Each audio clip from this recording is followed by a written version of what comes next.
அன்புள்ள கொண்டரங்கி தனசேகர் யூடியூப் சேனலை பார்த்து கொண்டிருக்கும் நண்பர்களே, நாடு செல்லக்கூடிய நிலையில் நடக்கக்கூடிய சூழ்நிலைகள் உங்களுக்கு நல்லாவே தெரிய ஆரம்பிச்சிருக்கும். இந்த ஈரான், இஸ்ரேல், அமெரிக்கா இந்த போர் சூழ்நிலையால் நாம் அதிகமாக பாதிக்கப்பட்டு வர்றோம். குறிப்பாக எரிவாயு தட்டுப்பாடு, இந்த மாதிரி விஷயங்கள் எல்லாம்.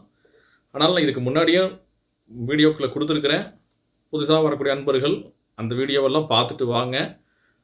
இது முன்னாடி சொல்லலை அப்படிங்கிறதெல்லாம் விட்டுறலாம். நீங்கள் அந்த வீடியோலாம் பார்த்துட்டு வாங்க. ஏற்கனவே என்னை ஃபாலோ பண்ணிட்டு வர்றவங்களுக்கு உங்களுக்கு புரியும். இந்த நாடு செல்லக்கூடிய நிலையில் இந்த வீடியோ சனி செவ்வாய் உடைய சேர்க்கை பார்த்திங்க அப்படின்னா, இப்போ உங்களுக்கு ஸ்க்ரீனில் போயிட்டுருக்கு. அதுலேயும் இந்த இமேஜில் பார்த்திங்க அப்படின்னா, சனி செவ்வாயோட சேர்க்கை கரெக்டாக ஏப்ரல் 2ஆம் தேதி 2026 உங்களுக்கு இணைவு வருது. அப்போது இந்த ஏப்ரல் 2ஆம் தேதியிலிருந்து ஒரு 40 days கணக்கு வச்சுக்கோங்க. ரொம்பவுமே ஒரு சிரமமான சூழ்நிலைகள் அப்படிங்கிறது உலக நாட்டில் இருக்கக்கூடிய மக்களுக்கு அதிகமான சுமைகள் உருவாகும்.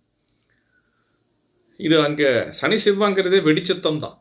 வெடிச்சத்தம், அதே மாதிரி தீப்பிழம்புகள், மக்கள் கூட்டமாக மடிகிறது, இந்த மாதிரி விஷயங்கள் நடக்கக்கூடிய காலகட்டம் தான் இந்த சனி செவ்வாய் சேர்க்கை.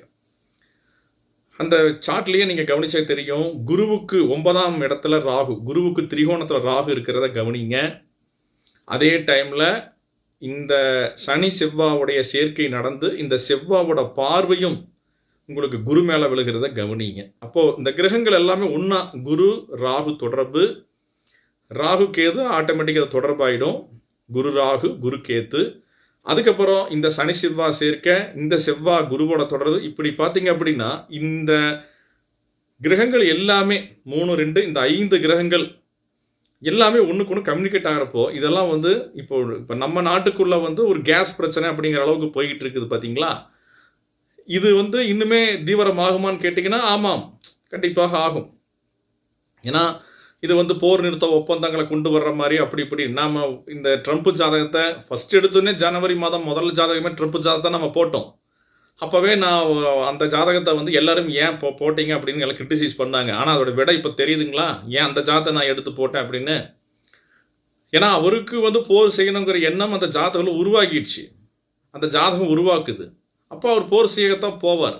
அப்போ அவர் தற்காலிகமாக ஒப்பந்தம் அது இதுன்னு எது நடந்தாலும் எனக்கு தெரிஞ்சு எல்லாமே ஒரு கண் துடைப்பாகத்தான் இருக்குமே ஒழிய, மற்றபடி ஈரான் ஜெயிக்கிற மாதிரியான ஒரு சூழல்கள்லாம் உருவாகிற மாதிரி பாவனைகள் வந்தாலும் இறுதியாக இவங்க தான் யார், இந்த இஸ்ரேல், அதுக்கப்புறம் இந்த அமெரிக்கா, இவங்க பெரிய விலை கொடுத்து அந்த வெற்றியை வாங்குற மாதிரி ஆகும். சோமாலாம் கிடைக்காது வெற்றி, பெரும் விலை கொடுக்கணும். அப்படின்னா நம்மக்கிட்ட மேக்சிமம் எல்லாமே தீந்து அப்புறமா அவங்ககிட்டையும் முடிஞ்சு கடைசி நாம் ஜெயிப்போம் அப்படிங்கிற கணக்கில் தான் அது போகுது.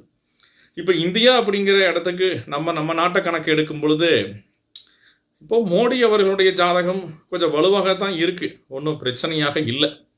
அப்போ அரச ஜாதகம் கொஞ்சம் வலுவான நிலையில் இருந்தது அப்படின்னா மக்கள் போரால் மடிய மாட்டார்கள், மக்கள் பெருந்துன்பம் அடைய மாட்டார்கள். இந்த கேஸ் பிரச்சனை, எரிவாயு பிரச்சனைகள் எல்லாம் நிச்சயமாக தீவிரமாகுமானா எனக்கு தெரிஞ்சு சனி செவ்வாய் அப்படிங்கிறது வந்தாலே தீவிரம் தான். ஏன்னா சனி அப்படிங்கிறது தான் பெட்ரோல், சனி அப்படிங்கிறது தான் டீசல், சனி அப்படிங்கிறது தான் எரிவாயு. ஸோ இதுக்கெல்லாம் கொஞ்சம் பற்றாக்குறை பிரச்சனைங்க இதெல்லாம் வருமானு கேட்டிங்கன்னா ஆமாம் வரும். ஆனால் அதெல்லாம் சமாளித்து கவர்மெண்ட் எல்லாம் கொண்டு வந்துடும், அதெல்லாம் இருக்குது. ஆனால் இதோடைய போக்கு எப்படி இருக்குது அப்படின்னு பார்த்தோம்னா இன்னும் போகுங்க. இன்னும் 2 மாதம் 3 மாதம் எல்லாம் கூட போகும். இந்த போர் சம்மந்தப்பட்ட விஷயங்கள் இப்போ முடிகிற மாதிரி இல்லை. குறிப்பாக இந்தியாவுக்கு பொருளாதார ரீதியாக நிறையா பிரச்சனைங்க கண்டிப்பாக வரும். விளையாட்டங்களை தவிர்க்க முடியாது, வேலை இழப்புகளை தவிர்க்க முடியாது.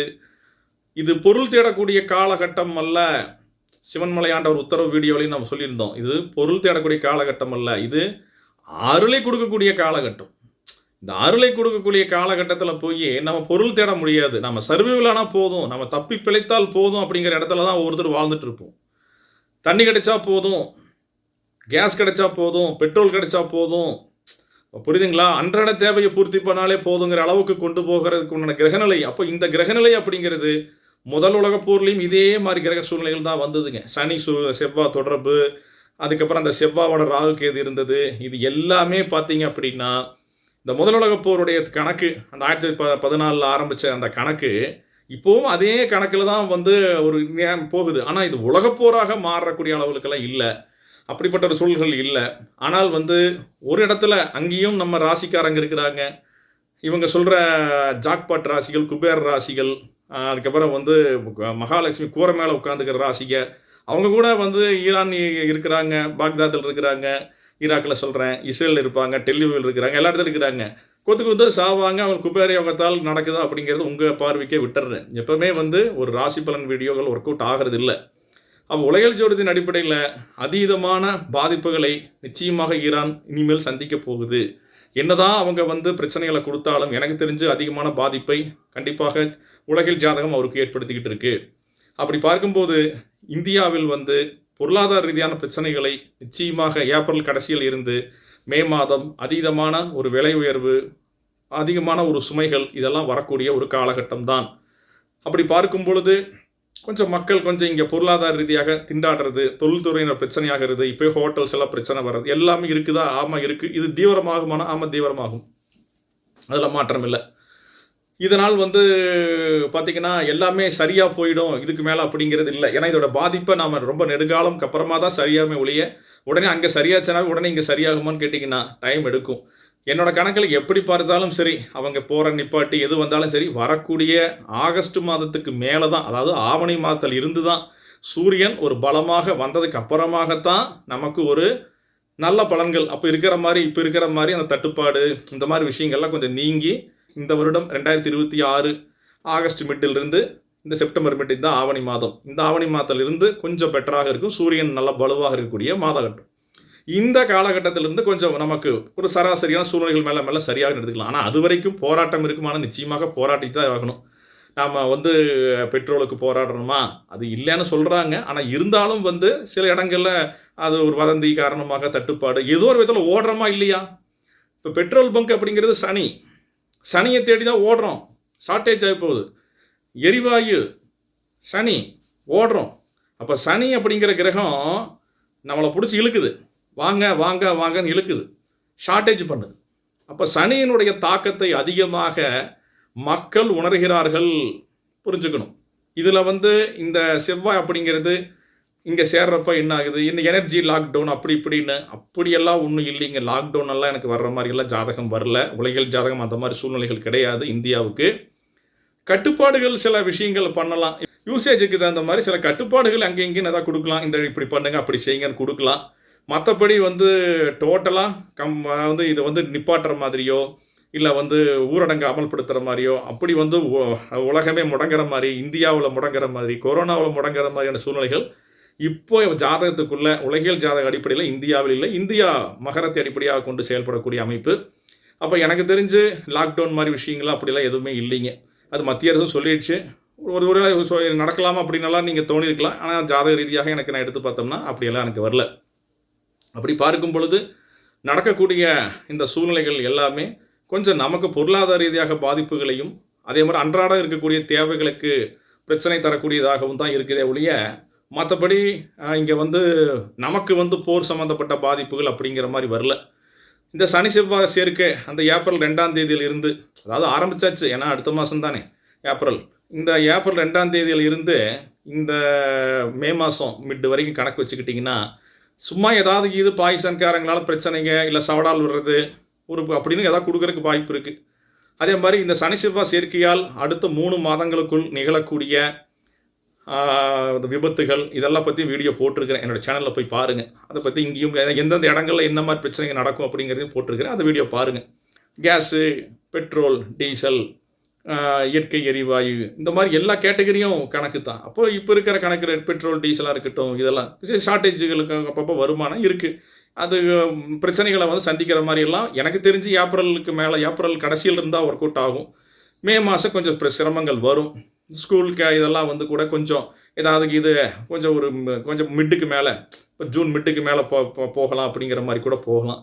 அப்போ வந்து ஒரு முடிஞ்ச வரைக்கும் இந்த கன்ஸ்ட்ரக்ஷனுங்கிற விஷயத்துக்கு தான் நோக்கி வந்து அரசாங்கம் போகுமே ஒழிய மற்றபடி ஜாதக ரீதியாக இந்திய அளவிலும் சரி பெரிய பாதிப்புகளை சந்திக்கலாங்கிறத தெரிஞ்சுக்குங்க.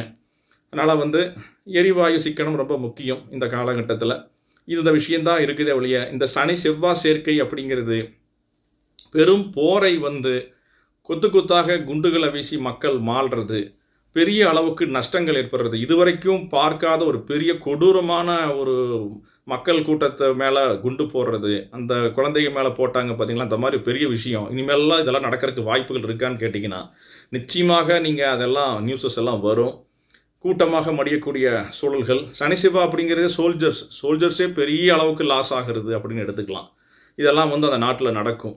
அதே மாதிரி நிறைய அந்த வெடி விபத்துகளால் அப்படின்னு நம்ம சனி செவ்வாய் சொல்கிற மாதிரி இங்கே குண்டு வீச்சுகளால் ராக்கெட் லாஞ்சரை போட்டு அதை ஏவுகணை வீசி அழிக்கிறது, அதனால் பெரிய பிரச்சனைகள். பக்கத்தில் இருக்கக்கூடிய நாடுகள், அதாவது கத்தார், துபாய், இதில் மிசைல்ஸ் எல்லாம் வருமானு கேட்டிங்கன்னா இனி கொஞ்சம் அப்பப்போ வரும், வராமல்லாம் இருக்காது, கொஞ்சம் கொஞ்சம் வரும். ஆனால் அது வந்து உயிர் சேதமேற அளவுக்கெல்லாம் எனக்கு தெரிஞ்சு வரல. இந்த கணக்கும் வந்து பெருசாக இல்லை அப்படிங்கிறத புரிஞ்சுக்கங்க. ஆனால் ஏதோ அங்கே இருக்கிறவங்கெல்லாம் ஏதோ ஒரு வானவேடிக்கை பார்த்த மாதிரி, அது பஹ்ரைனாக இருக்கட்டும், துபாயாக இருக்கட்டும், ஷார்ஜாவாக இருக்கட்டும், ஒரு வானவேடிக்கை அப்பப்போ போயிட்டு இருக்கும், வந்துட்டு இருக்குமே ஒழிய பெரிய பாதிப்புகள் வராது. அந்த கவர்மெண்ட் சொல்கிற மாதிரி, அவங்க இந்த கவர்மெண்ட் சொல்கிற மாதிரி அந்தந்த இடங்களில் இருக்க வேண்டாம், கொஞ்சம் தள்ளி வாங்கன்னு சொல்லிவிடுவோம், அவ்வளோதான். மற்றபடி பெரிய பாதிப்புகள் எனக்கு தெரிஞ்சு நம்ம நாட்டுக்கு வரல. ஆனால் அந்த ஈரான் நாடு மிகப்பெரிய அழிவுகளையும் சந்திக்கக்கூடிய சூழல்கள் இருக்குது அப்படிங்கிறத புரிஞ்சுக்குங்க. கமெண்ட்ஸ் பண்ணுங்கள். நன்றி. நமசிவாய்.